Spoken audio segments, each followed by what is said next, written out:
What's up, guys? This is Game for Fun with my thoughts and a little walkthrough of Torchlight. Available on Xbox Live Arcade. Came out last Wednesday. It costs 1,200 Microsoft points, and it's a bargain. Sounds like a lot of money, but it's a bargain. It's literally an adaptation of a PC game that came out 2 years ago. But it's been redone and rebuffed and everything like that for Xbox Live, all in HD. Blah blah blah blah. Unfortunately, I can't capture in HD, so sorry about that, guys.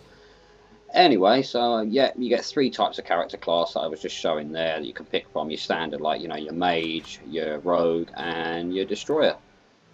And it's all about literally, picking up quests, completing those quests, leveling your character up, buying and selling loads of items and stuff like that. The main hub of the game, which is where you get most of your missions, is from an area called Torchlight, which is this town that you see me walking around in at the moment. And you can interact with people, you can zoom in and out by using the right stick on the control pad, by pushing forwards and backwards as I'm doing here.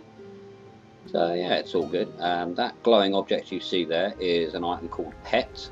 That's basically a pet which you can choose from, but the reason why it's looking the way it is at the moment, instead of being like a wolf type thing, is I fed it what's called a gloopy, which is you can fish in ponds and stuff and find different items. You feed that to your pet and it turns them into various monsters.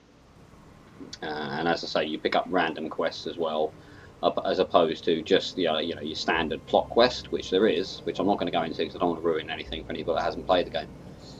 So yeah, literally this is just me showing you, my gloopy pet at the moment because I fed him that item.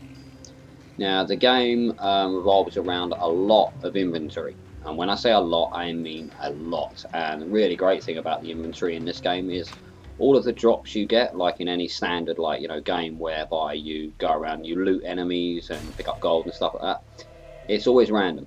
So every time you go back into a dungeon area or anything, you'll always come across different types of enemies, which is cool. So it stops the game from getting stale and obvious, because there's nothing worse than going into an area knowing, that there's going to be X amount of, enemies and stuff like that.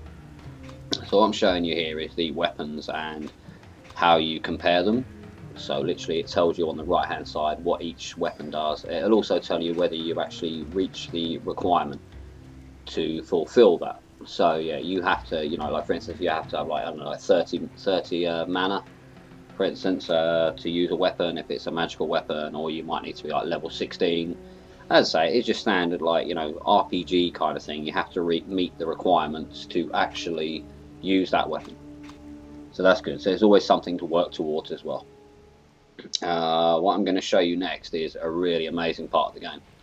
In so many RPGs, you fill up your inventory slots and you can't do anything with it. So you have to drop stuff. Not in this game. What you can do is you can go to your own inventory. You can click to swap it to your pet's inventory, which goes into your pet's inventory slots. And once it's in there, you can basically bring up your pet item by going into your inventory. So you go to your pet and then you can press the Y button to send it to town, and it will take all of those items, take them to town for you and sell them for you. And obviously the pet disappears for a while it's gone. Normally takes about 2 minutes to get there and back, so it's a pretty fast pet, which is awesome. And the other thing I'll say about this game is it looks gorgeous. It looks absolutely gorgeous. Lighting effects are fantastic. There's no problem with collision detection, which is fantastic. Whereby if you walk behind a wall, like you can see there, if you walk behind a wall, it gives like this X-ray effect, so you can always see what's going on around you. So, there's none of that. And you can't move the camera as such, you can just zoom in and out. So hence why they've used this X-ray option. And to be honest with you, it works so well. I can't believe I haven't seen it in more games. It really does work well.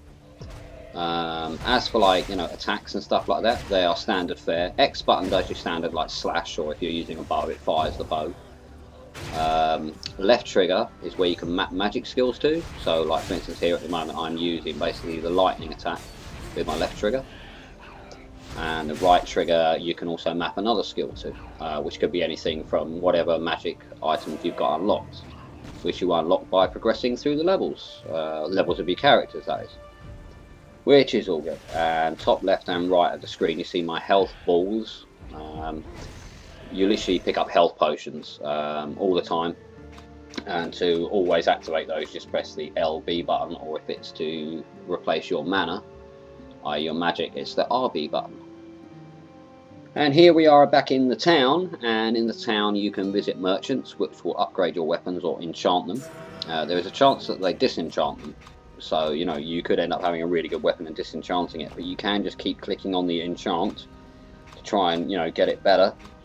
However, obviously it costs you gold every time you do it, so make sure you have a lot of gold when you're trying to do this, just in case it makes a mistake.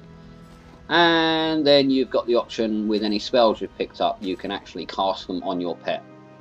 Like for instance, I cast a health spell, which means now my dog has learned how to heal itself all the time. And you can, any other spells that you get as well, you can cast on your dog or yourself. I believe you can have up to 2 active spells on your characters at a time, so 2 on your dog and 2 on yourself.